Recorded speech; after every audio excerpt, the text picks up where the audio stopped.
இந்த வருஷம் ஆர்சிபிக்கு தான் கப்பு. யார் என்ன நினச்சிருவாங்கன்னு தெரியல. ஆர்சிபி அவ்வளோதான் போயிடுச்சு, நான் கூட அவ்வளோதான் போயிடுச்சு, அவ்வளோதான் முடிஞ்சிச்சுன்னு நினச்சேன். ஆனால் இன்னும் ஒரு மேட்ச் இருக்குது. ஆனால் யாருமே நினச்சி கூட பார்க்கல. ஆனால் எனக்கு அந்த கொல்கத்தா கூட ஒரு ரன் வித்தியாசத்தில் தோத்தானுங்க பற்றியா, அதுலேருந்து தான் மேட்சே திரும்பிச்சு.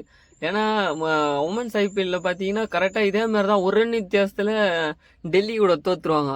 ஆனால் அதுக்கப்புறம் பார்த்தீங்கன்னா குஜராத் கூட ஒரு மேட்ச்சு, அப்புறமேட்டு மும்பை கூட 2 மேட்ச்சு அடிச்சு திருப்பியும் டெல்லியை வின் பண்ணி கப் அடிப்பாங்க. எனக்கு தெரிஞ்சு அதேமாரி இதுதான் வரும்னு நினைக்கிறேன்.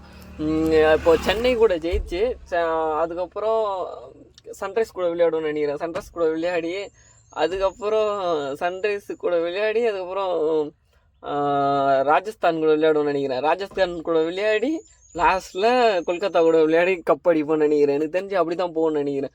இப்போ வந்து நம்மளுக்கு என்னன்னா குஜராத்து, ஆமாம் லக்னோ இருக்கிறானுங்க. லக்னோ 2 மேட்ச் ஜெயிச்சா அவனுங்க கன்ஃபார்ம் உள்ளே போயிடுவானுங்க. ஆனால் 2 மேட்ச் இருக்குது, அவனுக்கு ஜெயிக்கணும்.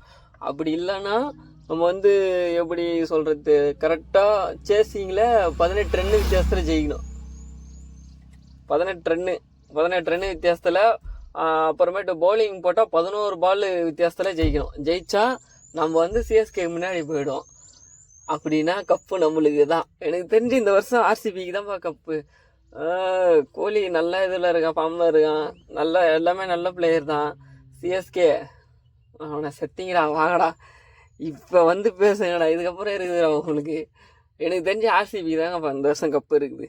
ஆர்சிபி தவிர மிச்சம் அந்த டீமும் அடிக்கிறது வாய்ப்பு இல்லை. எனக்கு தெரிஞ்சு சென்னை கூட ஜெயிச்சா கன்ஃபார்ம் ஆர்சிபி கப்பு இருக்குது. அது வந்து ஃபைனலில் வந்து எனக்கு தெரிஞ்சு கேகேஆர் கூட தான் விளையாடும். கேகேஆர் அடிச்சு கப் எடுப்பானு. இந்த ஒரு 2 வித்தியாசத்தை தானுங்களே, அதே கான்செப்ட் தான். அதே தான் உமன்ஸ் ஐபிஎல்லையும் நடந்தது.